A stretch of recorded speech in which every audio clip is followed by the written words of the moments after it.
Yeah, just wrapped up fall camp. Just kind of thoughts on that and how did you feel to win? Who impressed you? I thought we had a good fall camp overall. Impressed with some of our receivers and receiver play. Kenneth Red stands out as a guy that got challenged a little bit and then was able to come back, especially in our last scrimmage. I thought he did a lot of really good things. Chris Sims is stepping up. Although Tyree Tippins got a lot better. Noah Bogardus continues to lead. And I thought Hunter Kaufman did really, really well. He was here a little bit last year and kind of hurt, but now he's got healthy and back to his normal self.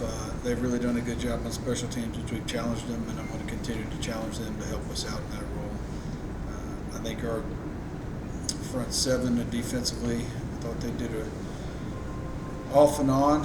Overall, very good, but had some peaks and some valleys. But when we peak, they're really good, so they have an opportunity to be really good. Our offensive line, we're replacing 2 starters, and had an injury early on, but I think he's responded from that injury, and I like the growth and the development that we've had there. And our secondary, I've had a lot of injuries in our secondary, so still kind of going through this week to see who we're going to be able to dress out. It's a concern with who we're playing and, as we go into the season. So quarterbacks, running backs, solid tight ends, probably our best position. If there's 3 better tight ends on a college football team in the country than the 3 we have, and I mean at all levels, I'd be shocked with what they can do and what they're capable of. So,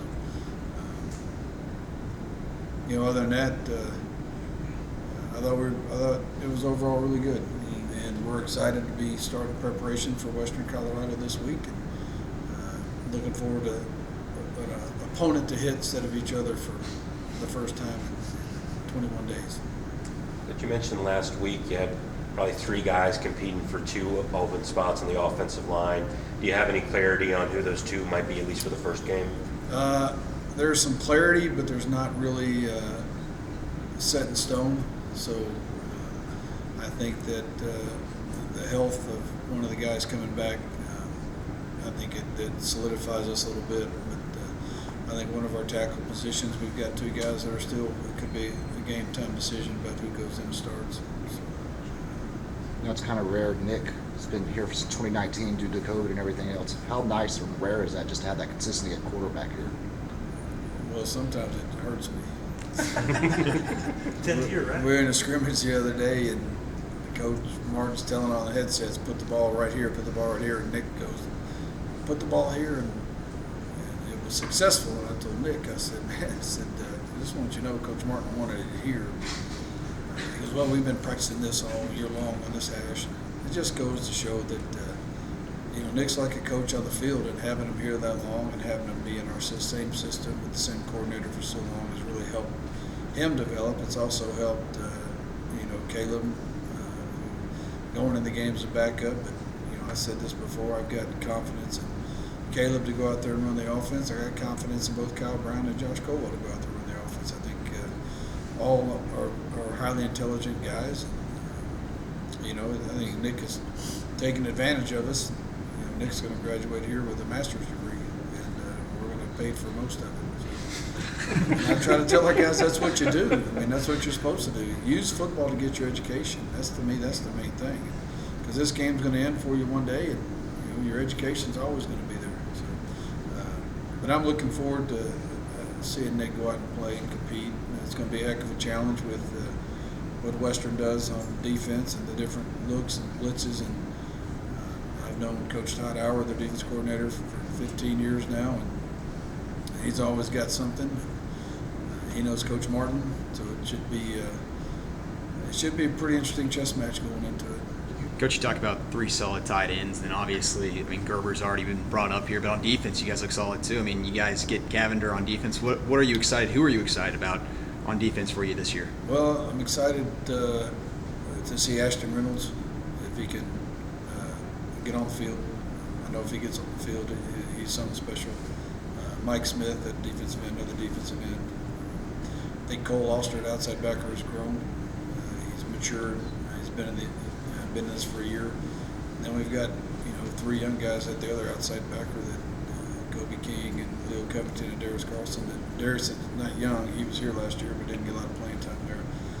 For them to step up, I think we're pretty solid in the middle with Chris Thomas and JT. And then Terrence Clark had a really good camp and is ready to step up and take on a role that he hadn't been able to take on before. So like I said, our front 7 I think is pretty good. Xavier Rivera knows, and I'm going to screw up his name, so Antonio Iwago, we call him Good, and I apologize, Antonio, but I thought he can be a difference maker. He's got the tools.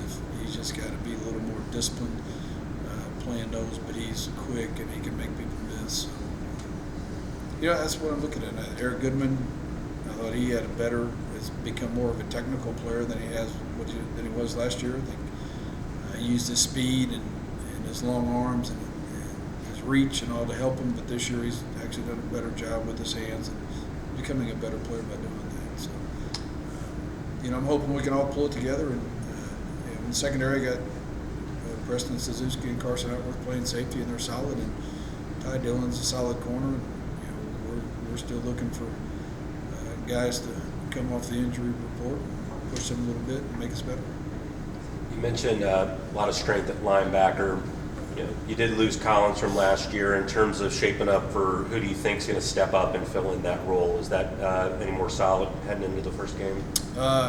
You know, I don't want to put any pressure on anybody to perform like Eric Collins because he's a 4-year, 5-year starter. That's a big moniker to put on somebody right now. So I just want to continue to see Cole Oster's growth. I want to see what Kobe King, who did his redshirt freshman year, can come in and do, and I want to see what Darius can do. And if Leo Covington, the true freshman, gets a shot, then you know I want to see how he's matured and grown just in the 3 weeks he's been here. So that's kind of how I look at that position. At linebackers, Chris Thomas and JT Cavender, and the inside backers they're the leaders of the team. And if guys aren't following JT Cavender, then I need to get new guys because he does everything. I mean, the way he practices, the way he plays, the way he handles himself. You know, he's just a good, solid football player. 10 wins, legitimacy this year. I mean, in 6 years now. I know the playoffs have kind of avoided you. Combined? You feel it? Yeah, 10 wins. Yeah. You feel like 10 wins is something that's going to have to happen for the playoffs this year? I think if you have 2 losses during the year, then you're definitely on the bubble looking in. You can get in with 2 losses. You get 3 losses, I don't think you're in. So, you know, I'm not looking at that. I'm looking at Western Colorado right now. Let's work that one, and you can't win 10 unless you win 1. So let's work on 1. What have you seen about Western Colorado? How do you like the matchup? I haven't seen a whole lot. On paper, they've got a lot of guys coming back. I think they've got 10 out of 11 starters coming back. Both running backs are coming back. One is a preseason All-American. The quarterback is like Nick, been there forever. Where Nick has one advantage over him is we played 6 games during the COVID year. They played 1. So that's the only advantage. And of course, he's taken them to the playoffs. So, and he's won a conference title. I think that's the thing is they believe in their quarterback. They believe in their offensive line. They're very solid in what they do. They're very well coached. Gaz Baines does one heck of a job coaching that crew, and they don't do a lot of things to hurt themselves. And again, that's offensively. Defensively, you're going to see every single blitz that you might ever imagine drawn up. Madden or whatever you did as a kid in the sand or in the dirt, because Coach Howard does a heck of a job getting those guys prepared. So, and they got a lot of momentum right now, coming off their 10-2 year, and I think there's a sting in their mouth. The playoff game that they lost to Kearney, they should have won.